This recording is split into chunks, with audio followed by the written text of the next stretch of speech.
going to happen. But technically, the Southwest, it's not going to be in drought. It's going to become a desert.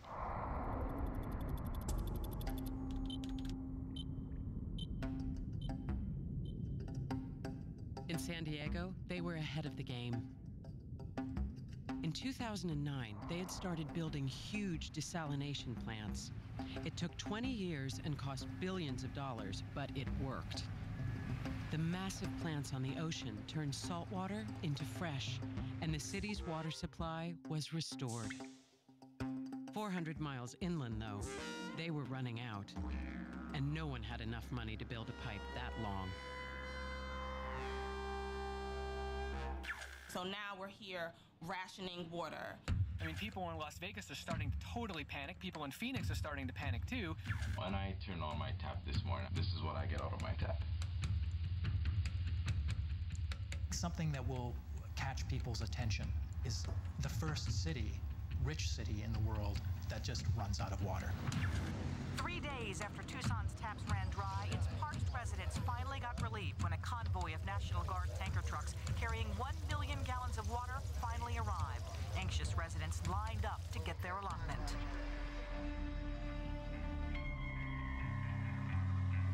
What happened there scared the whole country. In San Diego, when the private companies who desalinated our water used Tucson as an excuse and jacked up our water prices, I decided enough was enough. I went to a rally. A man standing next to me saw me yelling and said, "I'm glad you're on our side." To make a short story even shorter, we fell in love on the spot. 2 months later, Josh and I were married. A year later, our daughter Molly was born with a head full of red hair. And the desalination companies, they backed down. We had won. Josh and I had friends who, like us, were determined to reimagine the future. We were all of us optimists. Some of us worked on solar plants in the desert. Others tinkered with super efficient cars in their garages. Still others designed fantastical cities on their computers. It was an exciting time to be young. But it was becoming clear that the problems of the world knew no borders.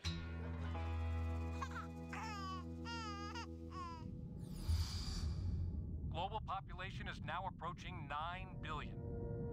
It seems unlikely to me that we here in America can sit happily with all of our resources while the rest of the world simply goes quietly into that good night. Very few people lay down and die. When they recognize that their lives are threatened, they do whatever it takes. Hundreds of thousands of environmental refugees fleeing drought and famine are streaming toward Europe. They will move across borders by the droves, by the millions, and that will be something we've never seen before. And that might be the thing that we'll find the most difficult to cope with. From Laredo to Tijuana, millions of Latin Americans are massing along the U.S. border. You'll see intense pressure for people to move and be on the move from the Caribbean, from Latin America, from Mexico in particular, into the United States. And that'll put huge stress, I think, on the systems of the United States to try to cope with that. I can't imagine the horrors that will take place on the border as millions of refugees try to get into the United States.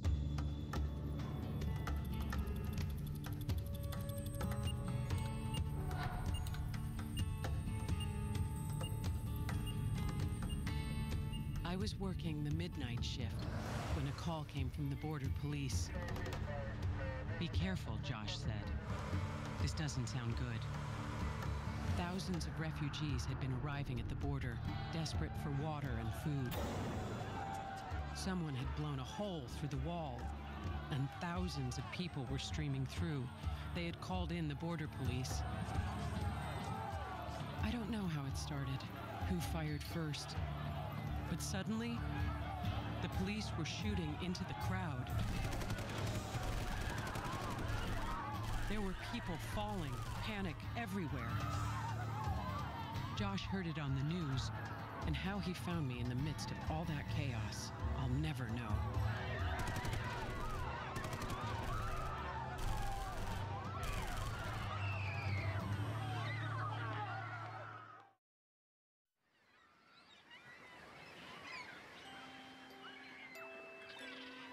In San Diego, Josh and Molly and I took long walks on the beach to look for birds. Over the years, our favorites started to disappear. The worst was the end of the albatross.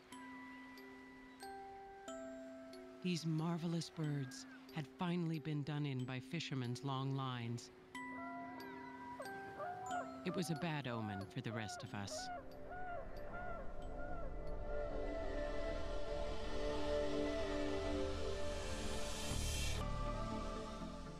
Probably a third of all species will be on an inexorable path to extinction by 2050.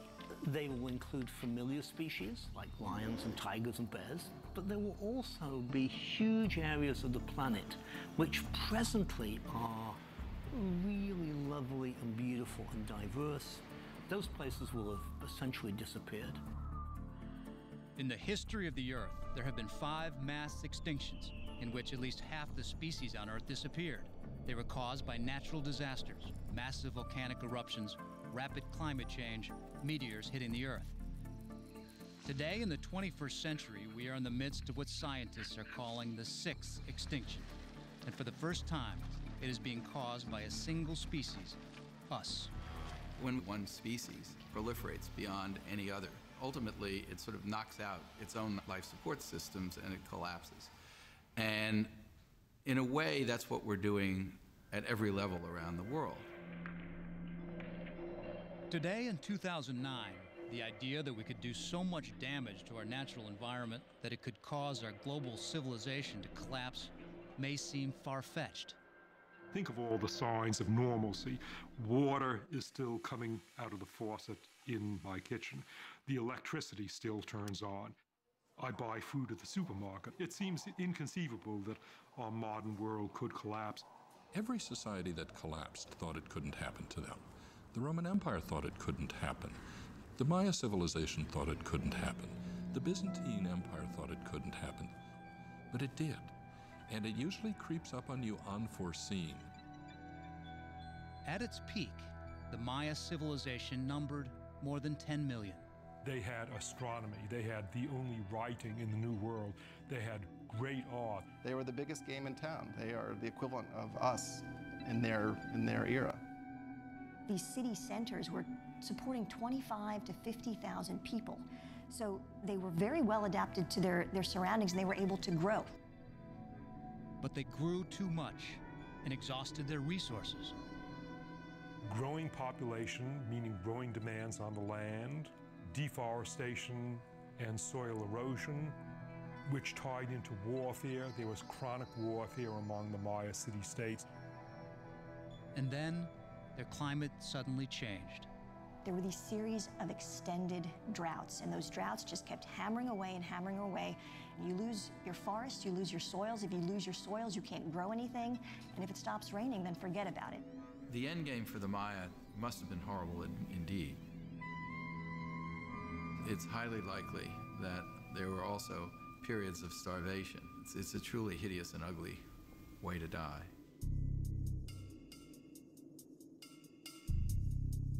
The Roman Empire faced many of the same problems that we face today. It was kind of a precursor of our globalized economy. In just a few short centuries, Rome built an empire that stretched across 3 continents. As it expanded, the requirements for simply feeding its cities and feeding its army became so large that the empire couldn't generate enough food energy, enough grain, to adequately meet all its obligations. So there was a constant fiscal crisis and financial crisis. As resources ran out, their empire collapsed. The city of Rome itself went from 1 million people down to perhaps 30,000, and that was the largest city in Western Europe at the time. Civilizations in the past have lost the fight. I mean, they have collapsed as a result of the inability to deal with several different events going on at once. And so, I think the takeaway is that honestly, we're not that special. Easter Island, one of the most remote places in the world. It's hard to imagine that a civilization once thrived on such a barren island, but it didn't always look like this. Easter Island used to be covered by a forest of dozens of tree species, including the biggest palm tree in the world. But as their population grew, so too did their demand for wood. As they gradually cut down more and more trees, the trees didn't grow back rapidly enough to replace the trees that were being cut down. So sometime in the 1600s, the last tree was cut down. You saw all of the classic signatures of collapse. The population plummeted, there was starvation, and essentially they turned to cannibalism.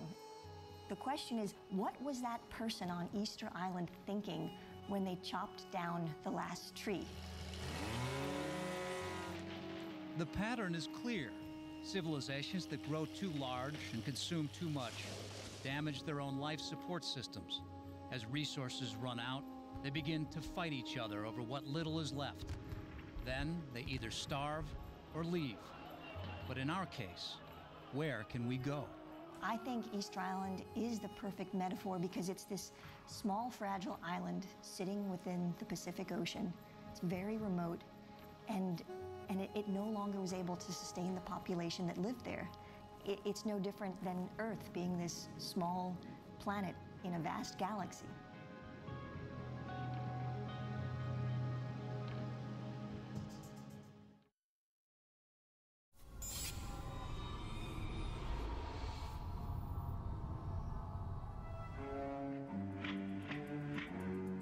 Think about that cartoon movie that was made about the Beatles' music, Yellow Submarine. There was a creature in it. Hey, look who's back. Full speed ahead. Its head is a funnel that functions as a vacuum cleaner. And we're being swallowed. Lovely. Suddenly it's run out of things to point at. There's nothing left, so it's looking around for something, and finally it looks down. It sucks itself up, and then we have a blank screen. There we are. The moral of that story? By grabbing everything in sight, we'll end up destroying ourselves. And by 2050, the population is exploding. The rainforests are disappearing, and 9 billion of us competing for ever scarcer resources. A bad situation made worse by widespread drought and huge migrations of people. Life is changing for everyone, including Lucy.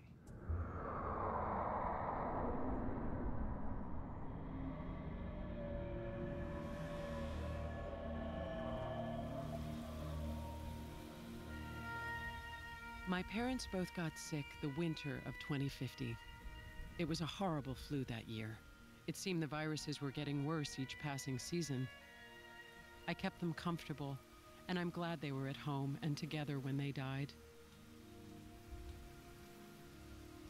After that, there was nothing to keep us in San Diego. Josh and I decided it was time to leave.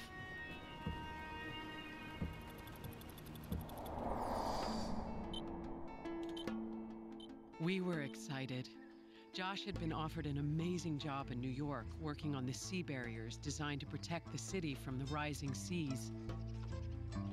There wasn't much room in the truck. We took clothes, a few books, and 50 gallons of water.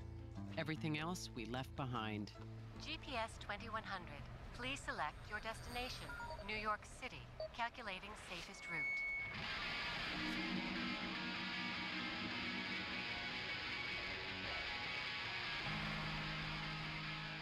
We headed north across the Mojave Desert. By dusk, we were on the outskirts of Las Vegas and greeted by mile after mile of abandoned suburbs. And acres of golf courses turned to dust. The silence was eerie. Well, by 2050, Lake Mead, one of the great reservoirs of the Southwest on the Colorado River, has finally gone dry. There's not enough water to meet human needs. People in Las Vegas had depended on Lake Mead for almost all their water and power. Las Vegas, I would imagine, is gone. With a drought like that, you've got a city in the desert, and it's going to be really difficult to live there. When we got closer to the Strip, we were lucky to hook up with a convoy headed east. Las Vegas was a strange sight. Most of the hotels dark. All those neon lights gone dead. Sin City had pretty much folded.